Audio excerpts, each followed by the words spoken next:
Léo Messi a commencé cette saison comme si on était à nouveau en 2015 et il détruit ses adversaires au Camp Nou dans sa meilleure forme. Comment l'Argentin de 35 ans joue-t-il à nouveau comme à son apogée? Nous vous le dirons tout de suite. Abonnez-vous à notre chaîne et commençons.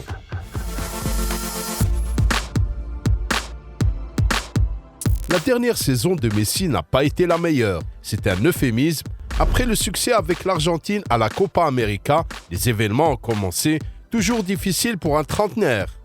Au début, Léo a dû quitter Barcelone, même si ni le joueur ni le club ne le voulaient.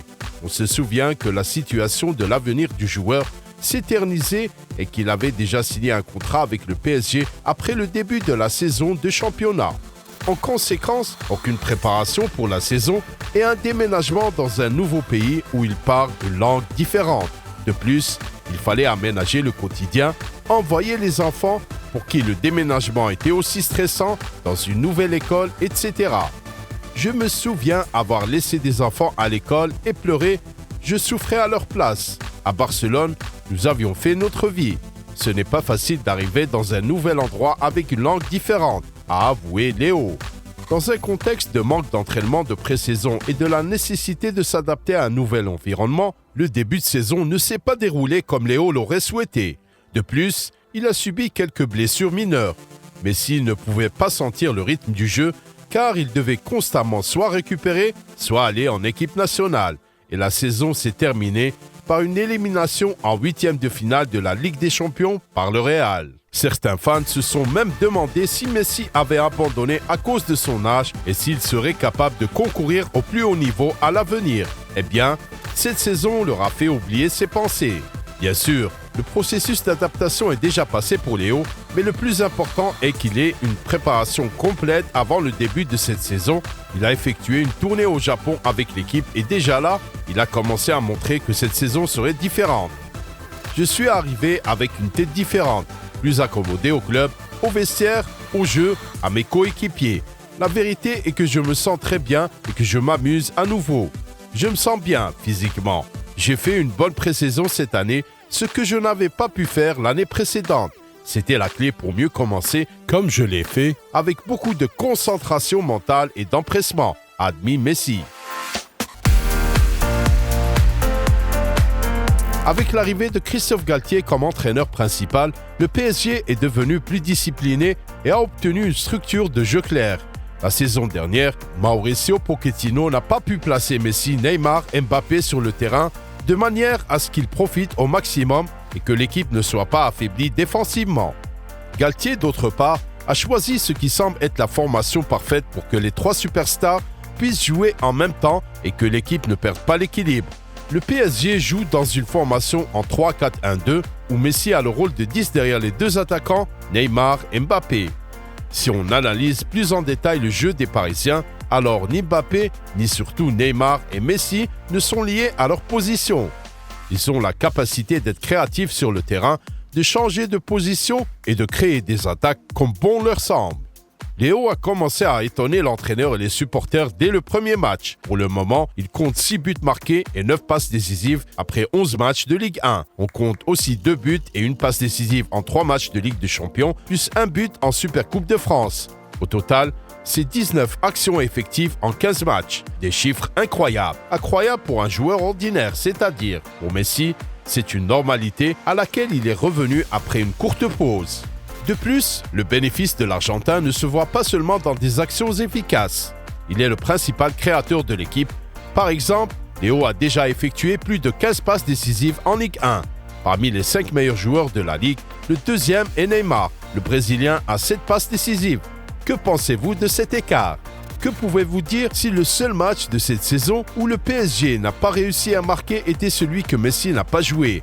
Léo a réussi à battre 2 autres records cette saison.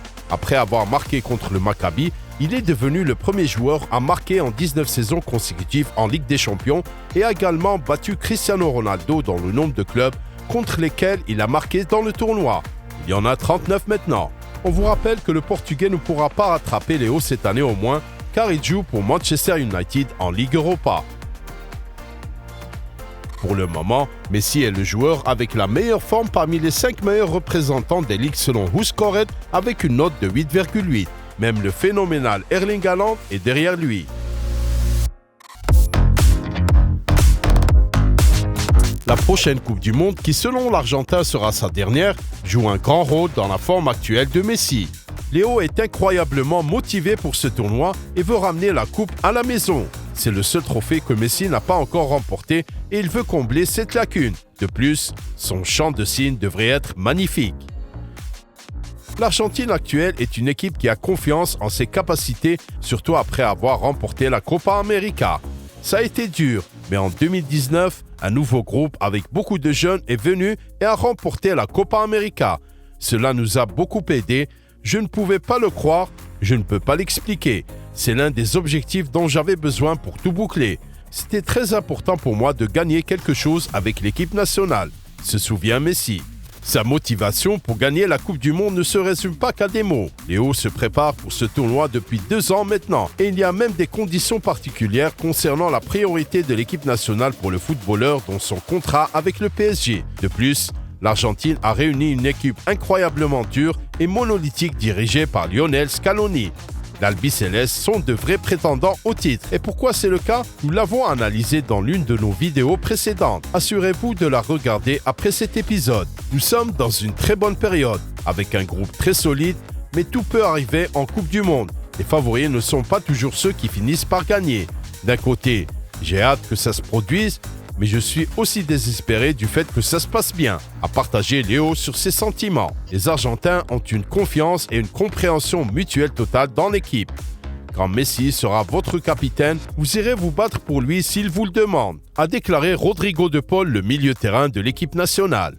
Ainsi, la forme phénoménale de Messi s'explique par le fait qu'au club comme en équipe nationale, la stabilité qui manquait d'un côté ou de l'autre est apparue en même temps.